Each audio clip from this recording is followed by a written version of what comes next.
Yes, BBS Telefina eyaffe ey'Obwakabaka Sarah Heza gemanya it's the roundabout osisinkanye omukulu. Ate abantu abasinga no bakumanyi ddoboozi sooka obagambe.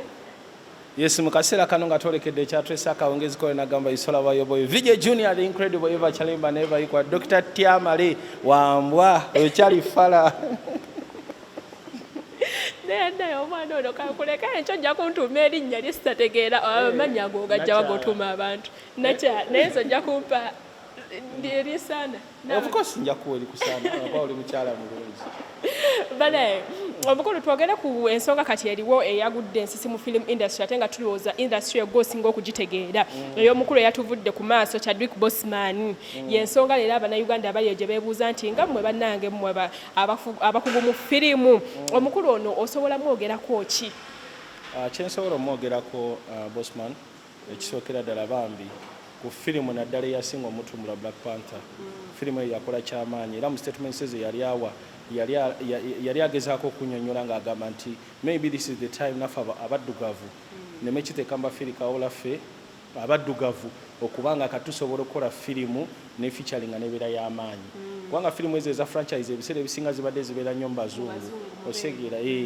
kati Black Panther yatuuka ekiseera nga yaki nga y'amaanyi ate ng'egezaako n'okuleeta kalica y'abaddugavu veera ddala wa mu Afirika ekintu ekyo kyamusanyusa nnyo era n'awulira essanyu n'agamba kati tetukyajjira ku muntu nti nzijidde ku Swaziland okuzanya firimu nange kennyini kati basobola okundeeta nga nze ne kugirako abalala emabega nga bazze kulaba muddugavu yakola ki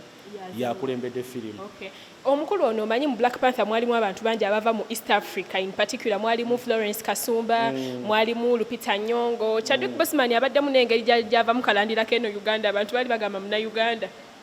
Ffe kati tusobola okugezaako okugamba ng'eggwanga lya Afirika buli muddugavu ateekeddwa okuba ng'avaawa ng'ava mu Afirika kyekisingira ddala okubeera ekikulu naye nga mwana yali yazaalibwa mu Amerika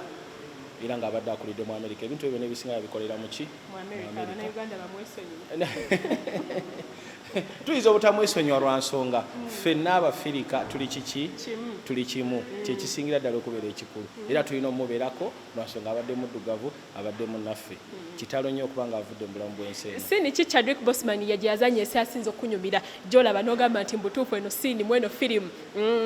Nze firimu gye yasinga okunkolera bagiyita 21 Bridges. Firimu gye yasinga okunkolera kubanga ye yali yiye nga ye ate yateekamu amagezi mangi ate n'ateekamu ne ssente nnyingi mpozi ng'ogasseeko ne kano ke bayita the Five Bloods. Waliwo ke bayita the Five Bloods kabadde asembeyo okukola in fact ngenda nakafulumya firimu waliwo n'akalala ke yakola bali bakayita 42 era kali kakwata ku muddugavu yasooka okuzanya baseball wakalaba kali baseball true story kasinema kali kalungi nnyo kakwata nnyo ku mitima gy'abantu n'engeri gye yakikolamu so kati waliwo ako ne ka the Five Bloods waliwo n'akalala kabadde tekanabafuluma kagenda fuluma gye bujja mu maaso awo naye nga nako kabadde kagenda kubeera kaakabi okusinziira ku trailers n'engeri gye bakalanga kagenda kubeera kaki naye nze firimu gye yasinga okunkolera 21 Bridges. Omanyiza obuzanyi wange bwensinga okwagala ye Michael Scofield era ankolera ddala si bubi naye kati njagala otubuulire enjawulo ki Chadwick Boseman gy'abaddeko ne ba actors abalala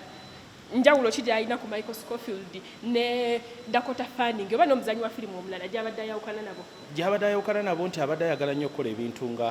ng'ayagala nnyo okuinspiringa abaddugavu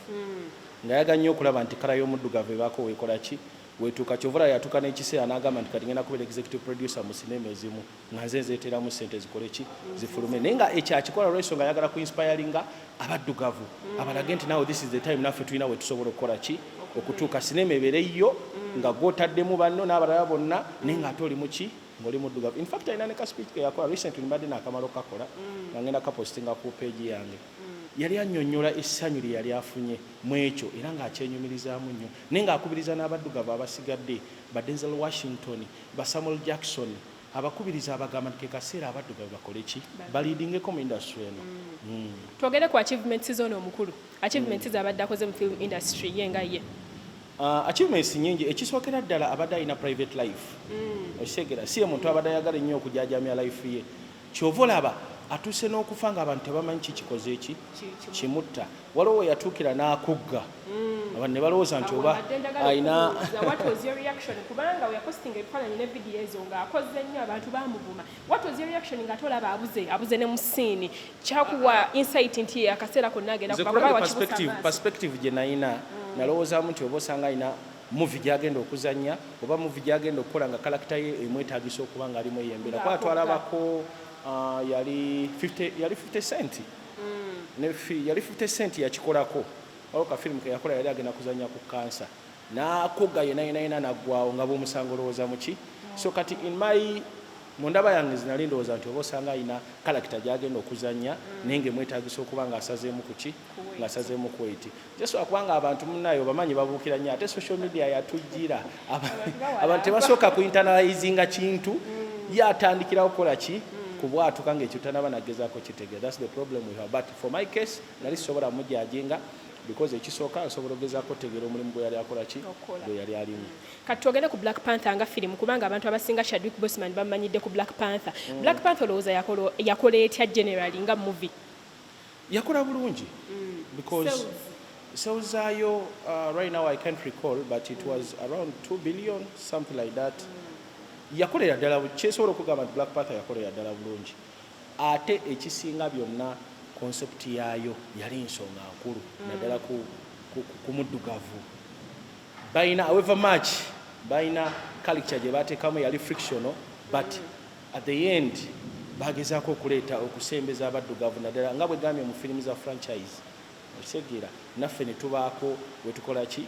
luli tubadde tulabanga zi Superman basajja bajo zi Catwoman basajja bazungu X-Men baani ne ku luno basobola okusembeza omuddugavu ne balaga naffe mbaddugavu tunayo basupa ki ekintu ekyo kyatunda nnyo abaddugavu alina ekitunda nnyo firimu. Yes, Vidya Junior gwembadde naye Sarah Heza gemanya It's the Roundabout.